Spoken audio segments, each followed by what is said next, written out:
Hari ini, wadidaw, vonis di depan mata pihak Dr. Reza Gladys saat ini sibuk membuat strategi baru untuk membuat beberapa laporan ke depannya. Waduh, meledak enggak tuh? Nah, ini pesan saya untuk Dr. Reza Gladys ya. Setelah vonis Nikita Mirzani ini, silahkan dokter stop huru hara dokter. Dokter silahkan fokus ke jualan.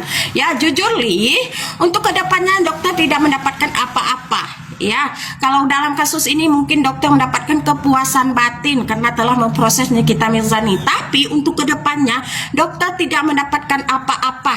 Yang ada dokter rugi ekonomi, rugi waktu, rugi mental, rugi segalanya. Siapakah yang mendapatkan keuntungan dalam kasus ini ataupun dalam kasus kedepannya?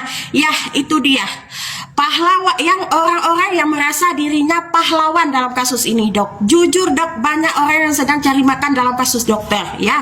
Oleh sebab itu stop dok huru hara, kembali ke jualannya, fokus ke jualannya, itu lebih baik dok. Oke ya dok, itu pesan saya ya. Karena jujur ya, orang sudah muak, se-Indonesia Raya sudah muak dengan kasus yang ini yang terlalu panjang ya dok. Apalagi nanti disambung lagi dengan huru hara selanjutnya. Stop huru hara dok ya. Itu pesan saya untuk Dr. Reza Gladys. Love you dok. Wadidaw.